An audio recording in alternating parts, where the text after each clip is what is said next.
옆에 계신 분들하고 이렇게 인사할까요? 은혜 많이 받읍시다. 중년 여성이 자기에게 질환이 찾아왔는지 확인하는 건강 상태 자기 진단법이 있다라고 그래요. 제가 앞에서 말씀드렸어요. 중년 여성이.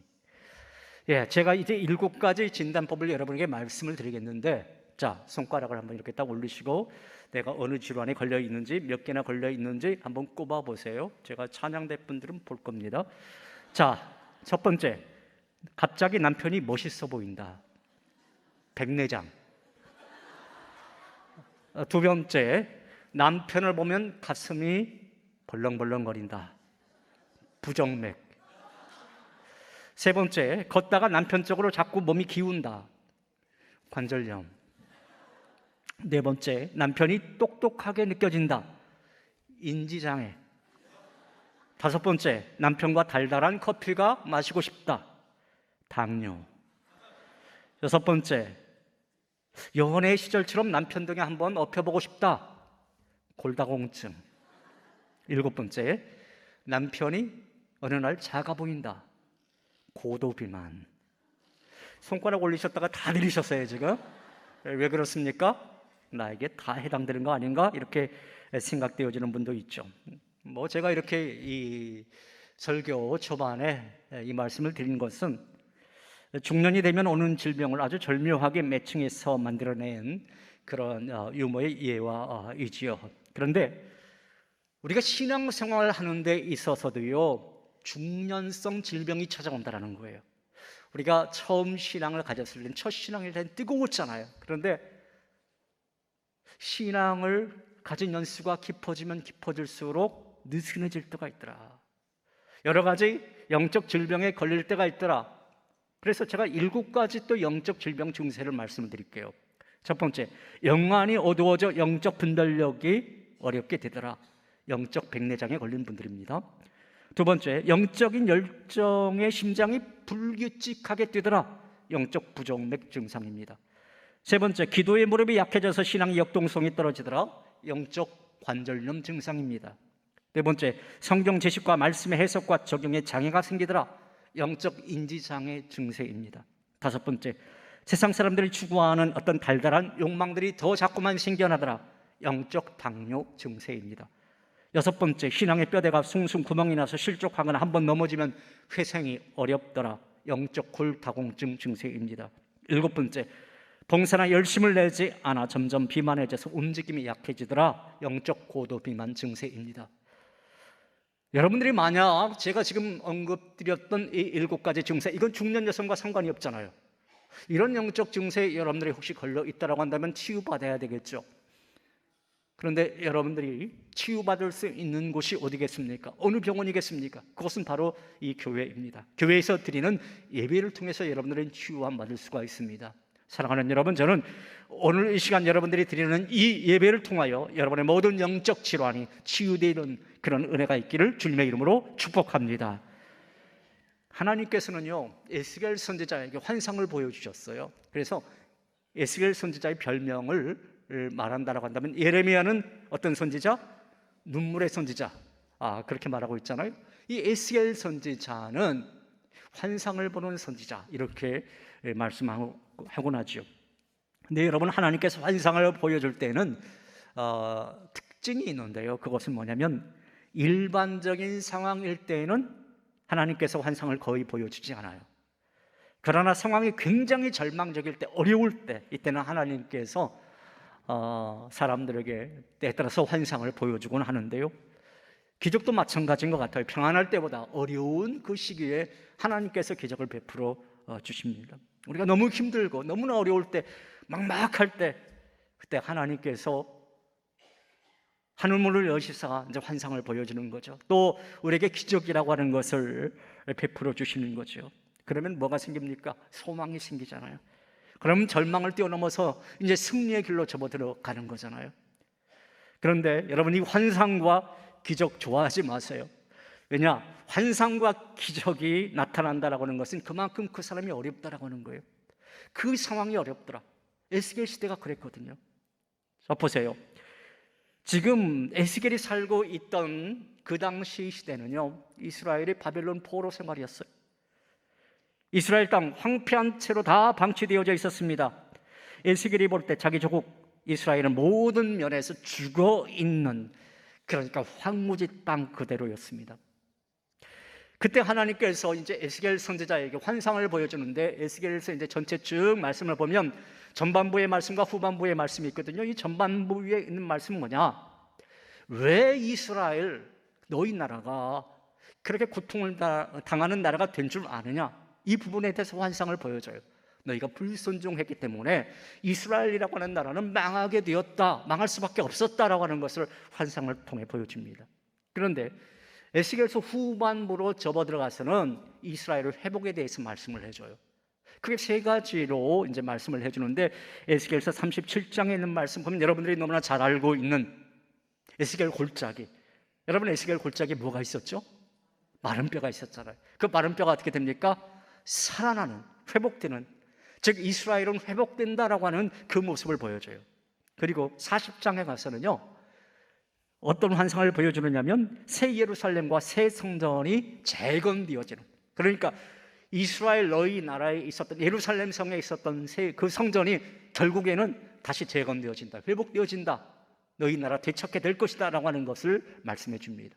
그리고 오늘 본문 에스겔서 47장에 와서 생수의 강에 대한 환상을 보여주고 있는 거예요. 에스겔은 이 세 가지 환상을 그냥 멀리서 바라봤던 것이 아닙니다. 함께 동참해서 모든 강박 다 총동원해서 이 은혜를 체험을 하게 되거든요. 근데 이 47장에 딱 와서 보니까 에스겔이 환상 중에 무엇을 보느냐? 예루살렘 성전이 딱 보이는 거예요. 성전 문지방에서 물이 흘러나옵니다. 저 화면에 보이는 것처럼 십자가가 있는데 거기서 물줄기가 막 흘러나오는 그 환상을 보게 됩니다. 처음에는 그 물이 적었어요. 근데 점점 많아지는 겁니다. 강을 이루고, 그리고 헤엄을 쳐야만 하는 그런 깊은 강물을 이루게 되고, 또 그것이 어디까지 가느냐? 죽음의 바다라고 하는 사해 바다까지 가는 거예요. 사해 바다까지 가서 죽어져가는 많은 생명들을 살리는 역사가 나타나더라라고 하는 것을 하나님께서 이제 에스겔 선지자에게 보여주십니다. 환상으로 보여주십니다. 자, 그렇다면 여러분, 오늘 이 본문의 말씀이 우리들에게 과연 무엇을 말씀하고자 하는 것일까요? 혹시 하나님의 말씀을 잊어버리고 정말 무기력하게 삶을 살아가고 있는 세속화된 우리 믿음을 향한 도전의 말씀은 아니겠습니까? 사랑하는 여러분, 아무쪼록 오늘 이 시간 이 선포되어지는 하나님의 말씀을 통하여 여러분 각자의 귀가 열려지고 마음이 활짝 열려지고 성령으로 충만케 되어지는 그런 귀한 은혜가 있기를 주님의 이름으로 축원합니다. 오늘 본문의 이야기가 들려주고자 하는 첫 번째 포인트의 말씀은 생명은 물과 같다라고 하는 거예요. 한번 따라해 보겠습니다. 생명은 물과 같다. 자, 1절 말씀 같이 읽어봅니다. 같이 이 말씀을 읽어볼까요? 그가 나를 데리고 성전 문에 이르시니 성전의 앞면이 동쪽을 향하는데 그 문지방 밑에서 물이 나와 동쪽으로 흐르다가 성전 오른쪽 제단 남쪽으로 흘러내리더라. 여러분, 이 에스겔이 살던 시대는요, 물이 없던 시대였어요. 마실 물이 없어서 물이 없는 그런 시대가 아니라 영혼을 살리는 영적 생수가 없었던 그런 시대였습니다. 제가 서두에도 말씀드렸듯이 에스겔 시대가 이스라엘이 바벨론으로부터 핍박받던 그런 시대였다라고 말씀드렸잖아요. 70년 동안 정말 큰 핍박을 받습니다. 얼마나 그 핍박이 어려웠겠습니까? 우리나라도 일제 35년, 36년 동안 핍박받았잖아요. 얼마나 힘들었었어요. 이스라엘이 그랬어요. 그래서 그때의 모습이 얼마나 비참하고 얼마나 어려웠는지 에스겔 37장 1절 2절 말씀 속에 이렇게 말씀하고 있습니다. 제가 읽어드릴게요. 여호와께서 권능으로 내게 임재하시고 그의 영으로 나를 데리고 가서 골짜기 가운데 두셨는데 거기 무엇이 가득했다고요? 뼈가 가득했더라. 나를 그 뼈 사방으로 지나가게 하시기로 본즉 그 골짜기 지면에 뼈가 심히 많고 아주 말랐더라. 이렇게 말씀하고 있네요. 여러분, 얼마나 그 당시 에스겔 시대의 당시 이스라엘 백성들이 피폐하고 어려웠던 시대였으면 골짜기마다 죽은 시체로 가득했겠습니까? 저는 저 마른 뼈의 모습을 캄보디아 선교 갔을 때 그 킬링필드 거기에서 저 뼈들을 보았습니다. 정말 힘들고 어려운 시대에 살아가면 저 뼈들을 볼 수밖에 없었지 않겠습니까? 그 냄새나는 악취, 무기력, 그 시대는요 분명 생명이 사라진 죽음의 모습 그 자체였어요. 그런데 오늘 보면 47장에 딱 오면 하나님은 에스겔에게 하나님의 환상을 보여주시는데 그것은 무엇에 대한 환상이었다고요? 생수에 대한 환상이었다. 물이 쏟아지는 환상이었다라는 겁니다. 자, 그러니까 물이 없어 메마르고 물이 없어 죽어가던 그 시대에 하나님은 에스겔에게 그 생명수 물가, 그 강가의 환상을 보여주셨던 것입니다. 자, 그렇다면 왜 죽음의 시대에 물이 필요한 것입니까? 그것은 물이 곧 생명이기 때문에 그러한 것입니다. 물이 곧 생명이더라 라고 하는 거예요. 여러분, 사람 몸에 있어서 여러 가지 몸을 이루는 원소가 있겠죠. 칼슘도 있고 철도 있고 인도 있고 여러 가지가 있는데 가장 많이 차지하는 것이 무엇인지 아십니까? 네, 잘 아시네요. 물이래요. 물이 몇 퍼센트 되는지 아세요? 어떻게 잘 아세요? 찾아보고 오셨습니까? 70%예요. 사람 몸에 물이 70%라는 거예요.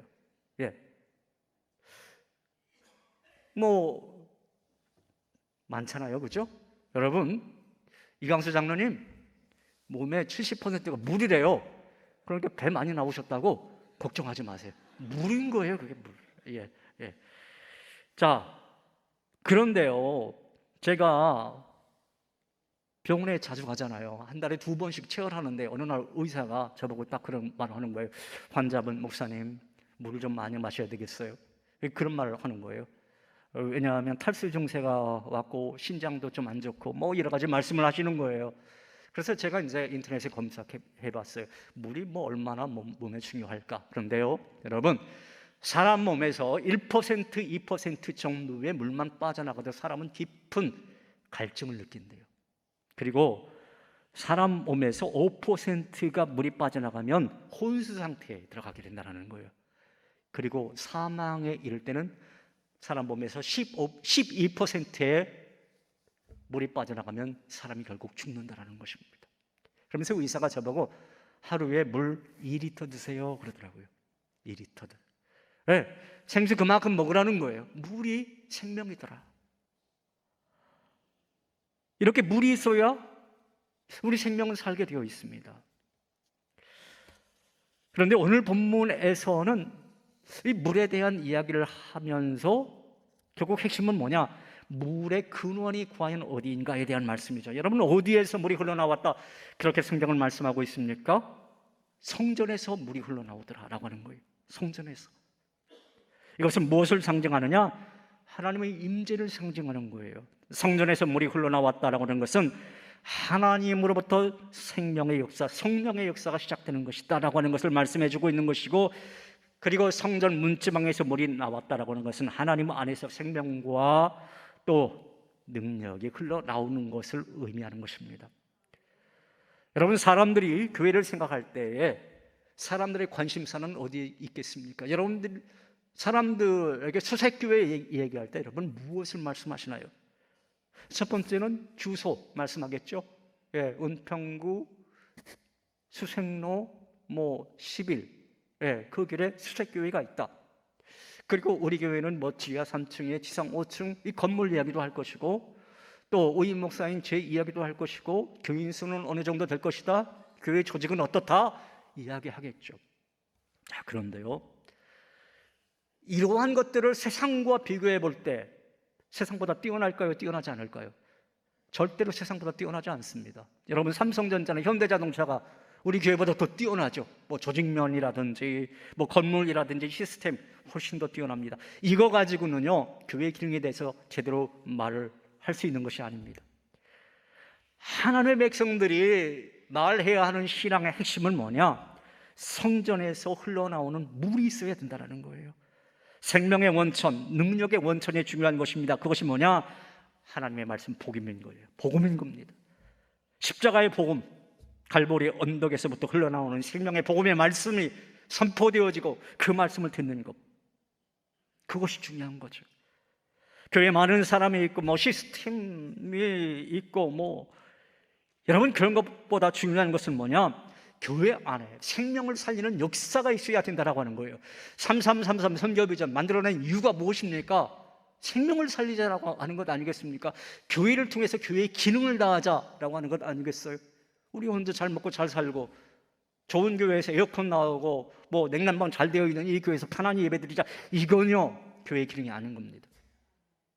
하나님께서 우리 교회에 요구하는 것은 뭐냐면, 우리 교회를 통해서 하나님의 능력이 나타나고 사람들이 변화되어지고 깨어지고 그 영혼이 새롭게 되어지는 그 역사가 나타나기를 우리 하나님께서는 기대하시는 줄로 믿으시기 바랍니다. 사랑하는 여러분, 저는 우리 수액교회와 성도 여러분들이 성전의 문지방 밑에서 생수의 강물 잘 공급받아서 하나님의 권능과 하나님의 역사가 충만한 그러한 교회, 그러한 성도 여러분 다 되시기를 주님의 이름으로 축원합니다. 오늘 본문의 이야기가 우리에게 들려주고자 하는 두 번째 포인트의 이야기는 생명수 강의 역사는 점점 풍성해진다라고 하는 거예요. 한번 따라해 보겠습니다. 생명수 강의 역사는 점점 풍성해진다. 여름에 바다에 놀러 갈 경우가 있지 않습니까? 바다에 딱 놀러 가면 수영 잘 못하는 사람은 어디에서 놉니까? 예, 바닷가에서 놀잖아요, 그죠? 되게 뜨거워요. 막 지열도 나고 그래서 뭐 40도도 넘고 뭐 때에 따라 45도까지 막 가고 이렇게 하는데도 떼약볕에서 그대로 있는 이유는 무엇이 두렵기 때문에? 물이 두렵잖아요. 물이 두려운 거예요. 동해안 가면 더 하잖아요. 파도가 한번 딱 치면 물이 내 몸에 닿는 게 싫어. 무엇을 못하기 때문에? 수영을 못하니까. 아이들도 그렇잖아요. 아이들도 물가에서만 놀아요. 엄마가 그렇게 말하거든요. 너 파도 칠 때 물에 잘못 들어가면 너 죽는다, 이렇게 말하니까. 또 젊은 청년들은 호기가 있어서 허리 정도까지는 들어가요. 그러다가 큰 파도가 딱 오면은 물의 깊이를 한번 재보지 않습니까? 그러다가 물 한번 먹으면 또 바깥으로 나오고. 그렇지만 바다에 가서 바다를 제대로 잘 즐길 수 있는 사람은 어떤 사람이죠? 수영을 잘하는 사람. 수영 잘하는 사람은요, 저 건너편에 섬이 있는데도 거기 갔다 오잖아요. 그렇죠? 장로님들도 옛날에는 그 정도 했었잖아요. 지금은 아니지만, 예, 그렇게 하잖아요. 수영의 참맛을 아는 사람은 바다를 즐길 줄 알더라. 자, 그런데 이것은 신앙생활에 있어서도 마찬가지입니다. 오늘 보면 3절부터 5절에 있는 말씀 보면요, 하나님께서 생명수 강물을 따라서 줄자를 가지고 재면서 천척이 되는 지점마다 에스겔에게 물을 한번 건너봐라, 이렇게 말씀하십니다. 그때마다 물이 에스겔의 발목에 또 무릎에 또 허리에 그리고 마침내 헤엄쳐야 건너갈 수 있는 큰 강물이 되는 거예요. 성전에서 흘러나오던 생수가 점점점 불어나더니 큰 강물을 이루게 되더라라고 하는 것입니다. 이 말씀에서 아주 인상적인 말씀은 천척을 측량할 때마다 그 물이 점점 깊어지더라라고 하는 거예요. 천척을 측량할 때마다 깊어지는 이 강물은 성서 주석자들이 이렇게 풀이하곤 합니다. 성도의 성숙해가는 신앙을 상징한다. 그래서 저도 전통적으로 이 말씀을 여러분에게 이렇게 해석해 드리고 싶습니다. 믿음의 단계가 있더라. 첫 번째 단계는 발목신앙의 단계예요. 한번 따라해 보겠습니다. 발목신앙의 단계. 오늘 보면 3절에 있는 말씀 보면 이 말씀이 있어요. 그 사람이 손에 줄을 잡고 동쪽으로 나아가며 천척을 측량한 후에 내게 그 물을 건너게 하시니 물이 발목에 오르더니.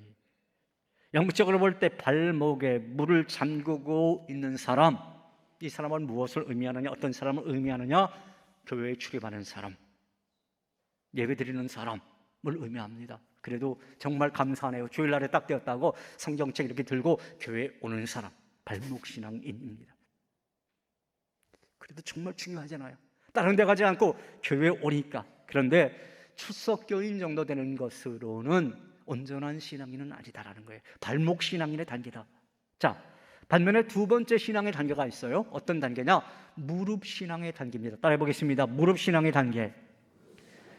4절 상반절에 있는 말씀 보니까 물이 무릎에 오르고라고 하는 말씀이 있네요. 물이 점점 차올라서 어디까지 오르게 되었다? 무릎까지 오르게 되었다. 무릎 하면 여러분 무엇이 생각나나요? 낙타 무릎 하면 뭐가 생각나죠? 기도잖아요. 무릎 꿇고 기도하고. 옛날에 그랬잖아요. 무릎 꿇고 기도하고.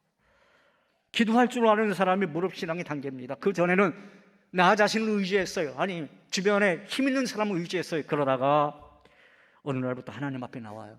어려운 문제 가지고 하나님 앞에 나와요. 이거 하나님 아니면 해결해 줄 수 없습니다. 한숨 쉬면서 또 때에 따라서 울면서 하나님 앞에 매달려 기도할 줄 알아요. 이것은요, 무릎 신앙의 단계인 거죠. 세 번째 단계가 있어요. 세 번째 단계는 어떤 단계냐? 허리 신앙의 단계입니다. 따라해 보겠습니다. 허리 신앙의 단계. 4절 후반절에 보니까 물이 허리에 오르고라고 하는 그 본문의 말씀이 있네요. 허리 위에 오른 강물은요, 순종하는 신앙이에요. 헌신하는 신앙. 여러분, 허리 중요하잖아요. 인사 많이 해도 허리가 아프고요. 교회 봉사할 때, 바닥 청소할 때도 허리가 아프고요. 주방에서 봉사하시는 분들 보면 얼마나 힘듭니까? 네, 안내 쓰시는 분들도 허리 얼마나 아파요? 그렇죠? 기도하는 신앙 정말 대단히 중요한 신앙입니다.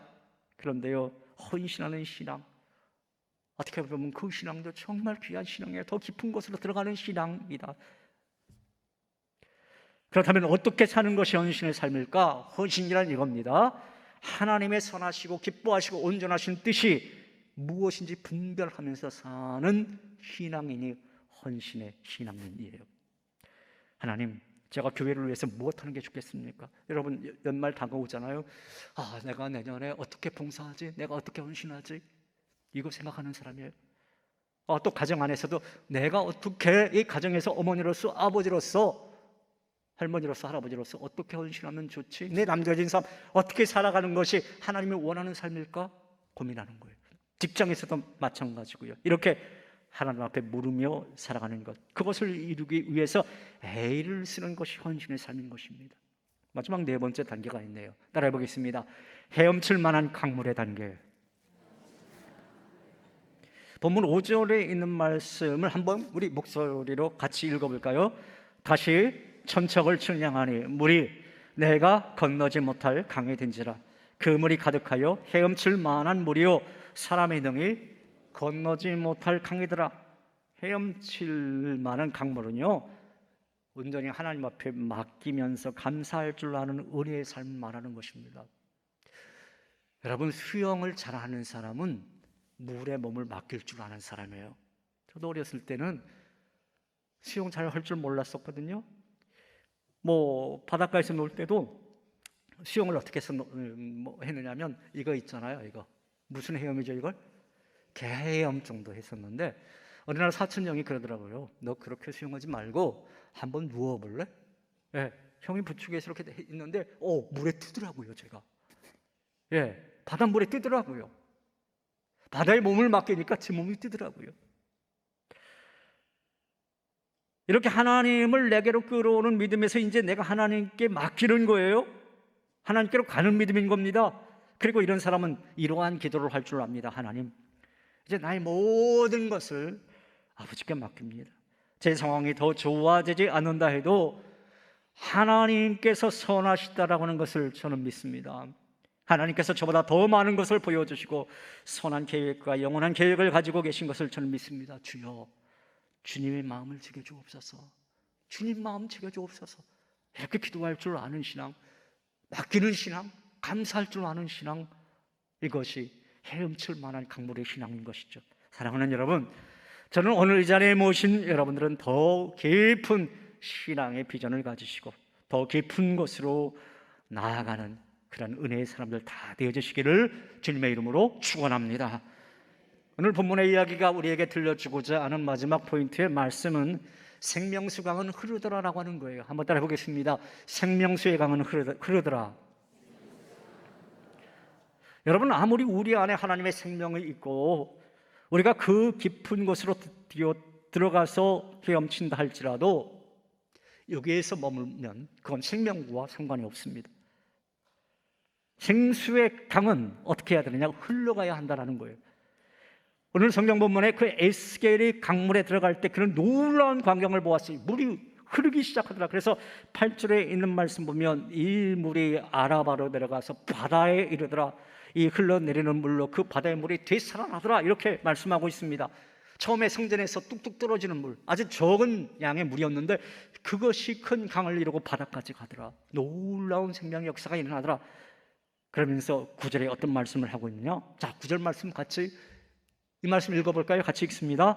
이 강물이 이르는 곳마다 번성하는 모든 생물이 살고 또 고기가 심히 많으리니 이 물이 흘러 들어가므로 바닷물이 되살아나겠고 이 강에 이르는 각처의 모든 것이 살 것이며.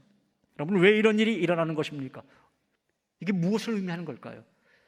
여러분, 하나님의 생명으로 이루어지는 세상의 마지막 꿈을 하나님께서 우리에게 보여주는 것입니다. 성전에서 흐르는 생수가 모든 죽음과 모든 공포와 모든 질병과 모든 죄악을 이기고 결국 최후에 승리하는 그 꿈, 그 환상, 그 비전을 보여주는 거죠. 그런데 중요한 것은요, 이런 물은 흘러갈 때 일어나더라. 이런 기적은, 이런 역사는 흘러갈 때 일어나더라 라고 하는 거예요. 우리 가만히 있을 때 일어나지 않았습니다. 우리 성전에서 나와서 강을 통하여 바다로 흘러내려갈 때 바닷물이 살아나고 각종 생물들이 살아나는 그런 역사가 일어나게 되더라라고 하는 거예요. 제가 어렸을 때, 아니 중고등부 때인가요? 그때 불렀던 이 찬양 가운데 이 찬양이 있었어요. 생수의 강이 내게서 흐르네, 저는 자 같고 눈먼 자 보겠네, 옥문 열고 갇힌 자 푸시네, 생수의 강이 내게 흘러넘치네. 여러분 기억나시죠? 사랑하는 여러분, 저는 오늘 이 자리에 모신 여러분도 그냥 세상에 머물러 있는 것이 아니라 여러분의 열정이, 여러분의 믿음이, 여러분의 헌신이 흘러 넘쳐나시기를, 그래서 흐르고 흘러서 세상을 정말 변화시키고 죽어져가는 많은 사람들의 생명을 살리는 그러한 역사가 여러분 가운데 임하시기를 간절히 바랍니다. 이 시간 그 찬양하죠. 은혜로다라고 하는 찬양, 우리 이 찬양 같이 찬양하겠습니다.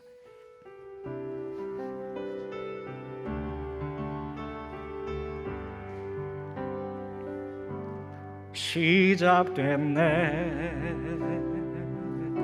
우리 주님의 능력이 나의 삶을 다스리고 새롭게 하네, 자유하네, 죄와 사망으로부터 나의 삶은 변하고 난 충만하네. 다시 한번 할까요? 시작됐네, 시작됐네, 우리 주님의 능력이 나의 삶을 다스리고 새롭게 하네, 자유하네, 죄와 사망으로부터 나의 삶은 변하고 난 충만하네. 은혜로다, 은혜로다, 주의 은혜 한량없는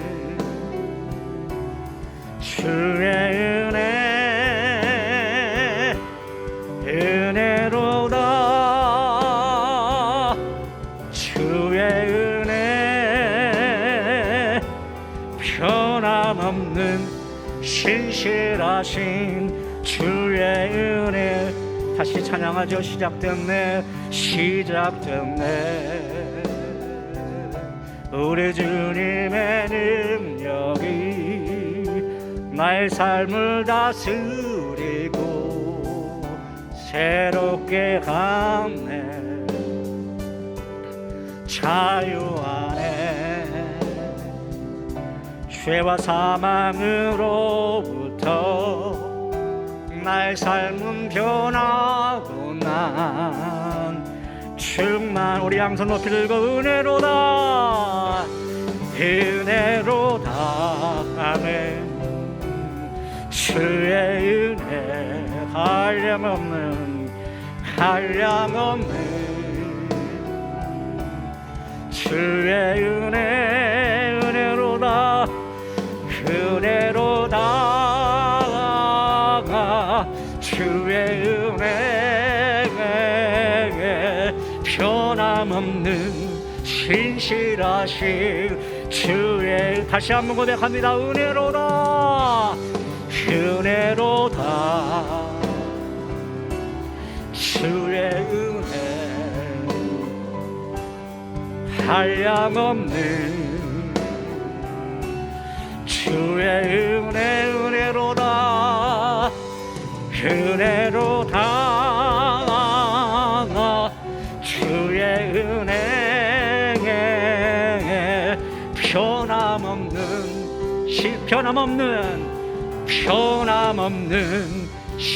한 번 더 변함없는 신실하신 주의 은혜. 영광 받으시게 합당하신 하나님 앞에 박수 올립니다. 하나님. 프랑스 영성신학자 잔 규용이라고 하는 분이 있거든요. 이분이 이런 유명한 말을 남기셨습니다. 생명의 샘의 근원인 예수님께 가까이 가십시오. 그래야 생수의 강이신 예수님이 당신을 통해 흐를 것입니다. 여러분이 생수의 샘의 근원인 주님 앞에 가까이 붙어 있어야 된다는 거예요. 가까이 나아갈 수 있어야 된다는 거예요. 그래야 여러분을 통하여 생수의 강물이 흘러나간다라는 것입니다. 사랑하는 여러분, 저는 오늘 이 자리에 모신 여러분들이 먼저는요, 말씀을 통해서 하나님의 은혜를 충만히 받고, 또 여러분들이 생수의 강에 들어가서 처음엔 발목 적시다가, 그리고 무릎 적시다가, 허리까지 적시다가 마침내 은혜의 강물, 그곳에서 영적으로 헤엄칠 줄 아는, 또 거기에 그냥 만족하고 머물러 있는 것이 아니라 그 강물을 흘려보내는 큰 바다를 이루어서 생명을 살리는 그런 귀한 은혜와 역사를 맛보시기를 주님의 이름으로 축원합니다. 하나님 감사합니다. 오늘 또 저희를 부르셔서 주님 말씀 듣게 하여 주시오니 감사합니다. 생명을 살리는 역사가 우리를 통하여 나타나게 하여 주시옵소서. 더 깊은 은혜의 강가로 나아갈 수 있는 우리 한 사람 한 사람 다 되게 하여 주시옵소서. 예수님 이름으로 기도하옵나이다. 아멘.